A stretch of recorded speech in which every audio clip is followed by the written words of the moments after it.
లో అందరూ కూడా వివిధ హాస్పిటల్స్ లో గుంటూరుకి సంబంధించి ప్రైవేట్ హాస్పిటల్స్ లో చికిత్స పొందుతూ కొంతమంది హాస్పిటల్లో చనిపోవటం, కొంతమంది ఇంటికి వచ్చిన తర్వాత ఒక రోజు 2 రోజుల్లో చనిపోవటం జరుగుతూ ఉంది.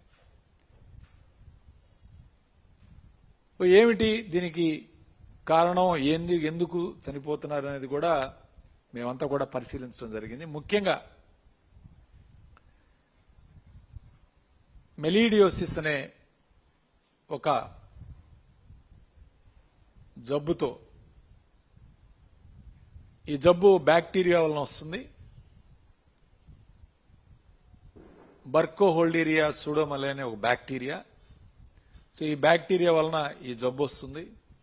ఈ జబ్బు కంటామినేటెడ్ సాయిల్లో కానీ, వాటర్ నీళ్లు కలుషితమైన నీరు తాగటం వలన కానీ, కలుషితమైన సాయిల్ అంటే భూమిలో ఉండి దీనివల్ల ఈ జ్వరం, కీళ్ల నొప్పులు, అవయవాలు డ్యామేజ్ అయిపోయి వారం రోజుల్లో పూర్తిగా లేవరు ఇలాంటివన్నీ కూడా డ్యామేజ్ అయిపోయి చనిపోవడం జరుగుతూ ఉంది.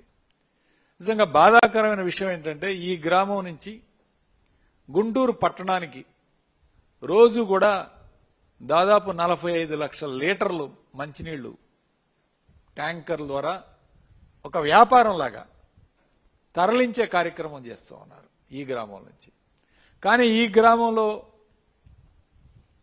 నివసించే వాళ్ళు మాత్రం ఒక క్వారీలో ఉన్న గుంతలో ఉన్న నీళ్లు ఓవర్ హెడ్ ట్యాంక్కి తరలించి ఈ నీళ్లు వాళ్ళు ఇంట్లో అవసరమైన వంట చేసుకోవడానికి కానీ, స్నానానికి కానీ ఈ నీళ్లు వాడుతూ ఉన్నారు. తాగటానికి కాదు కానీ ఇంట్లో వాడుకోవటానికంతా కూడా ఈ క్వారీలో, గుంతలో ఉన్న క్వారీలో ఉన్న నీళ్లు ఓవర్ హెడ్ ట్యాంక్ తరలించే కార్యక్రమం చేస్తున్నారు. చాలా బాధాకరమైన విషయం. ఇది కూడా ఈ కూటమి ప్రభుత్వం వచ్చిన తర్వాత గత 3 నెలల నుంచే నీళ్లు సరిపోక ఈ క్వారీలో ఉన్న నీళ్లు తరలించారని అక్కడ గ్రామస్తులు చెప్తా ఉన్నారు. చాలా బాధాకరం. రోజు లక్షల కొద్ది లీటర్లు గుంటూరు పట్టణం